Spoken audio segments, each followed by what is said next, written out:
எல்லோரும் எப்படி இருக்கீங்க? நான் நல்லா இருக்கேன். நம்ம இன்றைக்கி ஆம்லேட் போட்டு முட்டை குழம்பு வைக்க போகிறோம். அது எப்படி செய்யலான்னு பார்ப்போம். வாங்க வீடியோக்குள்ளே போகலாம். அதுக்கு முன்னாடி நம்ம சேனலை சப்ஸ்கிரைப் பண்ணுங்கள், மறக்காமல் லைக் பண்ணுங்கள். இப்போ நம்ம முட்டை குழம்புக்கு தேவையான 2 வெங்காயத்தை பொடி பொடி நறுக்கி வச்சுருக்கோம், 2 தக்காளி அரிஞ்சு வச்சுருக்கோம், ஒரு பச்சை மிளகா, ஒரு 4-5 பூடு, அப்புறம் ஒரு துண்டு இஞ்சி, தேங்காய் இவ்வளோ எடுத்திருக்கேன், ஒரு 3 முட்டை ஆம்லேட் போடுறதுக்காக வெங்காயம் இனிமேல் தான் நறுக்கணும். நம்ம தேங்காய் நறுக்கி போட்டாச்சு. இது கூட நம்ம வச்ச இந்த 4-5 பூடு, 4-5 வெள்ளைப்பூடையும் ஒரு பல்லு இஞ்சி வச்சோம்ல அதையும் சேர்த்து அரைச்சிட்டு வந்துடுவோம். வாங்க நம்ம எப்படி குழம்பு செய்யலான்னு பார்ப்போம். ஃபஸ்ட் ஆயில் வச்சு அதில் வெங்காயம் போட்டு நல்லா கொஞ்சம் வதக்கிடணும்.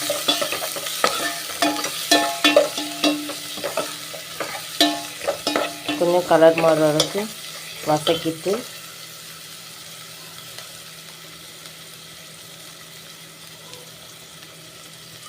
குழம்பு இந்த முட்டை குழம்பு சாதத்துக்கு, தோசைக்கு, சப்பாத்திக்கு கூட நல்லா டேஸ்ட்டாக இருக்கும். நீங்களும் ஒரு முறை வீட்டில் செஞ்சு பாருங்கள். செஞ்சு பார்த்துட்டு எனக்கு கமெண்ட் கொடுங்க. நம்ம சேனல் உங்களுக்கு பிடிச்சிருந்துச்சுன்னா அந்த குழம்பு பிடிச்சிங்கன்னா மறக்காமல் நம்ம சேனல் சப்ஸ்கிரைப் பண்ணிக்கோங்க. அப்புறம் வெங்காயம் ஓரளவுக்கு வசங்கிட்டு இன்னும் கொஞ்சம் வசங்கட்டும்.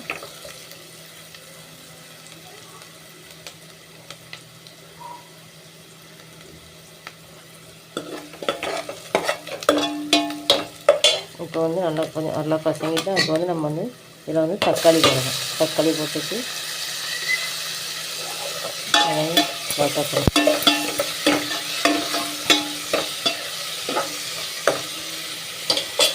தக்காளி வதங்கட்டும். தக்காளி வதங்கிறதுக்கு நம்ம கொஞ்சம் உப்பு கேட்டோம்னா கொஞ்சம் சீக்கிரம் வதங்கிடும்.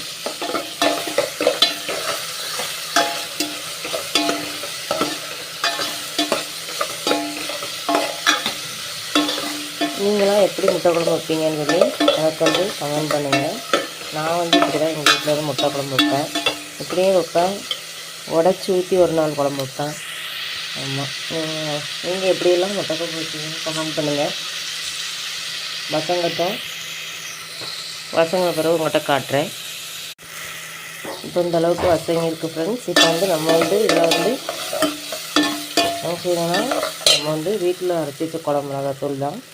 அதில் ஒரு 2 ஸ்பூனு எடுத்து ஒரு 2 ஸ்பூன் போடணும். நான் வீட்டில் தான் அரைச்சி வச்சு போடுவேன். நான் எப்படி அரைப்பேன்னு உங்களுக்கு தெரியணுன்னா நம்ம கமெண்டில் சொல்லுங்கள். நான் அதுக்கு தனியாக ஒரு வீடியோவில் சொல்கிறேன். வீட்டில் குழம்பு மிளகாத்தூள் எப்படி அரைக்கணும்னு. இப்போ இந்த மிளகாத்தூளையும் சேர்த்து வதக்கணும். அடுப்பு கொஞ்சம் சிம்மில் வச்சுக்கோங்க. வதக்க முடிச்சுங்க, ஏன்னா சீக்கிரம் பிடிச்சிடும். வதக்கிட்டு இது கூட கொஞ்சோண்டு கறி மசாலையும் போடணும். போட்டு அதையும் வதக்கணும். வதக்கிட்டு நம்ம அரைச்சி வச்ச தேங்காய் இருக்குது, அந்த தேங்காயையும் இஞ்சி வெள்ளப்பூடு சேர்த்து போட்டு அரைச்சி வச்சோம். அந்த தேங்காயும் நல்லா தட்டி போட்டு அதையும் வதக்கணும்.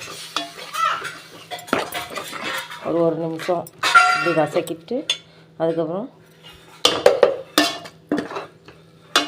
ஒரு நிமிஷம் வதக்கணும். எல்லா இடமும் வதக்கின பிறகு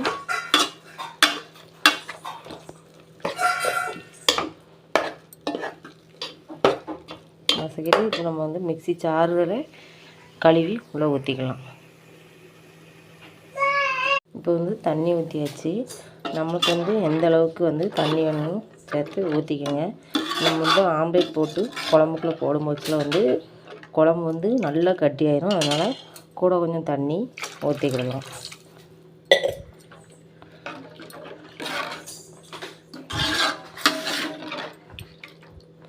குழம்பு கொஞ்சம் தண்ணியாக இருந்தால் தான் நம்ம முட்டை ஆம்லேட் பண்ணி வச்சுருவோம். அந்த ஆம்லேட் குழம்பு அவ்வளோமே உறிஞ்சி கட்டி ஆயிரும். இன்னும் கொஞ்சம் கூட நம்ம தண்ணி ஊற்றிக்கலாம். தண்ணி ஊற்றி வச்சு இப்போ குழம்பு கொதிக்கட்டும். அதுக்குள்ளே நம்ம ஆம்லேட் போடுறதுக்காக வெங்காயம் மட்டும்தான் போடுவேன். வெங்காயமும் உப்பும் போட்டு முட்டையை அடித்து வச்சு தனியாக வச்சுருவோம். குழம்பு வந்து இப்படி முறக்கூடி நிற்கி இந்த சமயம் வந்து நம்ம இப்போ வந்து கொஞ்சமாக வந்து உப்பு சேர்த்துக்கிடணும். அப்புறம் முட்டைக்கு வேறு போடுவோம்ல, அதுக்கப்புறம் வந்து முட்டைலாம் போட்டப்புறம் அதுக்கப்புறம் உரப்பு இந்த உப்பு எப்படி இருக்குன்னு பார்த்துட்டோன்னா அப்புறமா சேர்த்துக்கலாம். சரி, குழம்பு கொதிக்கட்டும். அதுக்குள்ளே நம்ம வந்து முட்டைக்கு ரெடி பண்ணிடலாம்.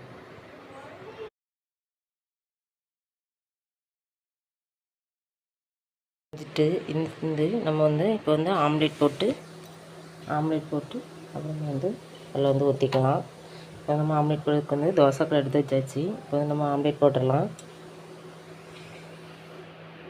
ஃபஸ்ட் எண்ணெய் ஊற்றியாச்சு. எண்ணெய் வந்து கொஞ்சம் சூடியாக இருந்தோடனே அதில் வந்து நம்ம வந்து இந்த கலக்கி வச்சுருக்கோம்.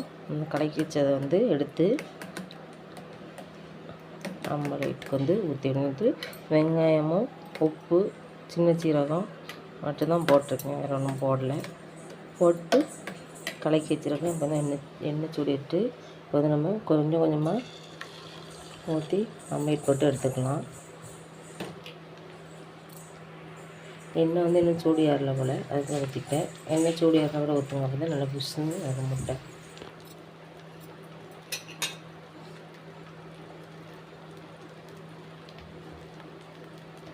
இப்போ நான் வந்து 3 முட்டை உடச்சி வச்சுருக்கேன். உங்கள் வீட்டில் நிறைய பேர் இருந்தாங்கன்னா அவங்களுக்கு ஏற்ற மாதிரி நீங்கள் எத்தனை முட்டை வேணாலும் உடச்சி வச்சுக்கோங்க.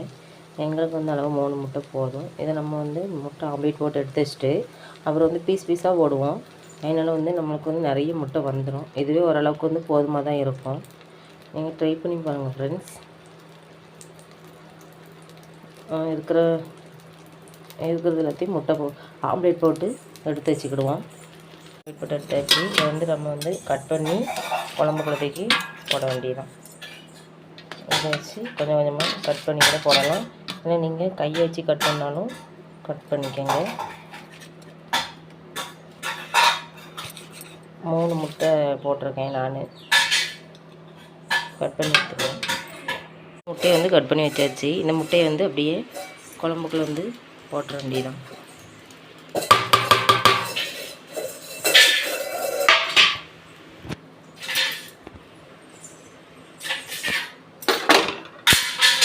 குழம்புல போட்டு அப்படியே ஒரு நிமிஷம் வந்து கிடக்கட்டும். இந்த ஸ்டேஜில் வந்து நம்மளுக்கு வந்து டேஸ்ட் பாருங்கள்.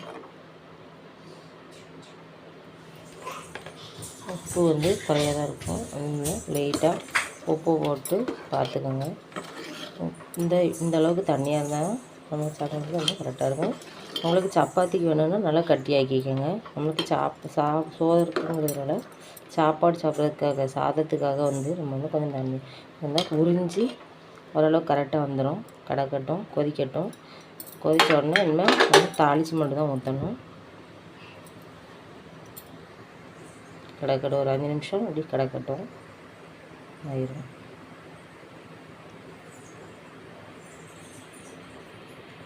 குழம்பு தாளிக்கிறதுக்கு எண்ணெய் ஊற்றி கடுகு போட்டு வச்சுருக்கு. கடுகு வெடித்த உடனே கருவேப்பிலையும் போட்டு தாளித்து குழம்பு ஊற்றிடணும்.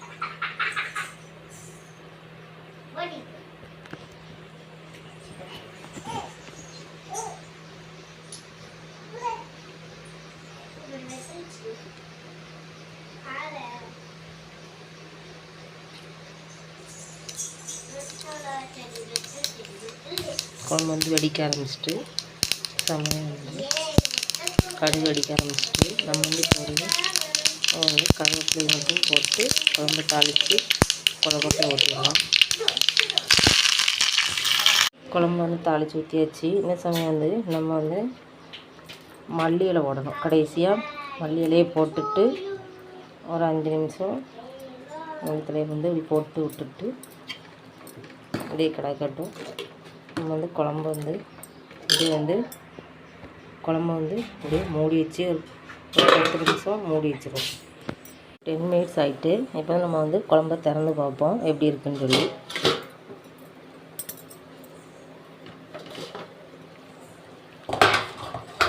பாருங்கள் எப்படி இருக்குன்னு சொல்லி. இப்போ வந்து நம்ம முட்டை வந்து சாறு வந்து முட்டைக்குள்ளே வந்து இறங்கி ஓரளவுக்கு இதாகிட்டு இந்த ஸ்டேஜில் வந்து நம்ம வந்து அடுப்பை வந்து இறக்கிடுவோம். இல்லைன்னா ரொம்ப கட்டியாயிரும். சப்பாத்திக்கு வேணும்னா நீங்கள் இன்னும் கொஞ்சம் கட்டியாக்கிக்கோங்க. நம்ம வந்து சாதத்துக்குங்கிறதுனால இந்த அளவுக்கு வந்து நமக்கு போதும். சுவையான முட்டை குழம்பு வந்து தயார். நீங்களும் உங்கள் வீட்டில் செய்து பாருங்கள். நல்லா இருந்துச்சுன்னா எனக்கு வந்து மறக்காமல் வந்து கமெண்ட் பண்ணுங்கள். நம்ம சேனல் பிடிச்சிருந்துச்சுன்னா சப்ஸ்கிரைப் பண்ணுங்கள். தேங்க்யூ. நாளைக்கு வேறு ஒரு வீடியோவில் வந்து சந்திப்போம். பாய்.